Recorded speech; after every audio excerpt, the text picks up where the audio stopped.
चिराग पासवान दलित के नेता नहीं है। चिराग पासवान भाजपा के हनुमान हैं। कह रहे हैं केंद्र में मन नहीं लग रहा है, बिहार बुला रहा है। हाँ, आने दीजिए, उनका औकात का पता चल जाएगा बिहार में। कहिए उनको आने के लिए। मैं बोल रहा हूँ सूचकांत बुला रहे हैं। पासवान बुला नहीं बोल रहा हूँ। आंकड़े को सार्वजनिक करना चाहिए। चिराग पासवान कह रहे हैं कि हो अच्छी बात है जातीय जनगणना, लेकिन जो आंकड़े हैं उसको सार्वजनिक नहीं करना चाहिए। मैं चाहता हूं कि जाति आधारित जनगणना हो, बट उसके आंकड़े सार्वजनिक करने की जरूरत नहीं है। ये सरकारों के पास रहने चाहिए। क्यों नहीं करना चाहिए? तब इसको कराने का क्या उचित है? कोई उचित नहीं है। जातीय जनगणना को सार्वजनिक करना चाहिए।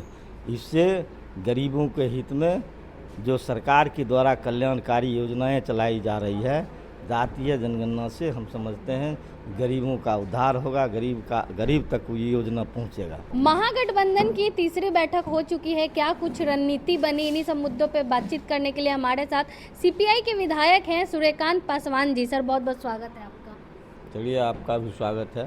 सर, क्या कुछ रणनीति बनी है? आज तीसरी बैठक हुई। देखिए, रणनीति एक ही रणनीति महागठबंधन इंडिया गठबंधन का है। 243 सीटों पर इंडिया गठबंधन के उम्मीदवार होंगे और हम लोग चुनाव मजबूती के साथ पूरे बिहार में लड़ेंगे। इस बार जो हम लोगों का मुद्दा है वो आप सब लोग जानते हैं, भय, भूख और भ्रष्टाचार की मुद्दा बिहार में रहेगा। अफसरशाही चरम सीमा पर है, अफसर बेलगाम है, इसको कोई देखने वाला नहीं है। लॉ एंड ऑर्डर नाम का कोई चीज़ नहीं है। आज हत्याएँ रोज बरोज हो रही है। महिलाओं के साथ, हमारे बहु बेटियों के साथ जो आज की तारीख में बिहार के अंदर, चाहे वो सीतामढ़ी के अंदर वो अवधेश पासवान जो जय श्री राम का नारा नहीं लगाया, जय भीम का नारा लगाया, उसको गोली मार दी गई। एक और वीडियो हम देख रहे थे, करके भाजपाइयों ने हमारे दलित महादलित के लोगों को पीट रहा है। इसका जवाब हम 2025 में इंडिया गठबंधन के लोग देंगे। दलित के बड़े नेता एनडीए में केंद्र में मंत्री हैं सर चिराग पासवान, कुछ नहीं कर रहे हैं दलितों को। चिराग पासवान दलित के नेता हैं। तो पासवानों के भी बड़े उनके पिताजी स्वर्गीय श्रद्धेय रामविलास पासवान जी दलित के नेता थे। चिराग पासवान दलित के नेता नहीं है। चिराग पासवान भाजपा के हनुमान हैं। इसलिए बिहार में उनको कुछ दाल उलगलने वाला नहीं है। दलित में कोई पकड़ उनका नहीं है। कह रहे हैं केंद्र में मन नहीं लग रहा है, बिहार बुला रहा है। हाँ, आने दीजिए, उनका औकात का पता चल जाएगा बिहार में। बिहार फर्स्ट, इंडिया गठबंधन में बिहार में उनका औकात का पता चल जाएगा। कहिए उनको आने के लिए। मैं बोल रहा हूँ सूचकांत पासवान बुला नहीं बोल रहा हूँ। कह रहे बिहार बुला रहा है उनको। बिहार बुला रहा है उनको, अपने दल के लोग बुलाते होंगे। दलित महादलित नहीं बुला रहा है। जब एक दलित 13 वर्ष की लड़की औरंगाबाद के अंदर उसको ठोका गया था और उसकी हत्या कर दी गई थी, तब उन्होंने कहा कि उसका एक्सीडेंट से मौत हुआ है। एक्सीडेंट से मौत हुआ है। उनकी पार्टी के लोग, उन्हीं के पार्टी के लोग थे, लोजपा के ही लोग थे, जिला अध्यक्ष थे लोजपा के, कोई गरीब लोग नहीं थे।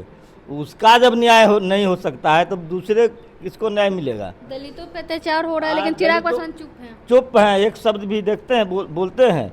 आज संविधान पर खतरा है। आज डॉक्टर बाबा साहब भीमराव अंबेडकर के जो हम लोग कार्यक्रम किए थे, जो उनका जयंती मनाए थे 14 अप्रैल को, उसमें कितना बड़ा घटना हुआ, एक शब्द भी भाई चिराग बोले नहीं बोले। इसलिए बिहार में इंडिया गठबंधन मजबूत है। इंडिया गठबंधन के तमाम जो घटक दल के लोग हैं, इंडिया गठबंधन है। इंडिया गठबंधन के नेतृत्व में हम लोग चुनाव लड़ेंगे। जातीय जनगणना पे क्या आप लोग का स्टैंड है सर? आंकड़े को सार्वजनिक करना चाहिए कि नहीं? आंकड़े को सार्वजनिक करना चाहिए। ये इंडिया गठबंधन की जीत हुई है। हमारे भारतीय कम्युनिस्ट पार्टी के लोग, कांग्रेस के लोग या आरजेडी के नेतृत्व के लोग बहुत पहले जातीय जनगणना की मांग की थी, और जब महागठबंधन की सरकार थी तो माननीय मुख्यमंत्री ये नीतीश कुमार के नेतृत्व में हम लोग माननीय प्रधानमंत्री से मिलने के लिए गए थे, तो आप पूरे देश में जातीय जनगणना करवाइए। उस बार उन्होंने सिरे से खारिज कर दिया, जातीय जनगणना नहीं हुई। इसलिए बिहार की सरकार ने अपने बलबूते जातीय जनगणना करवाने पर एकताबद्ध हुए, जातीय जनगणना हुआ भी, लेकिन सुप्रीम कोर्ट के आदेश से उसको सार्वजनिक नहीं किया गया, उसको रोक दिया गया।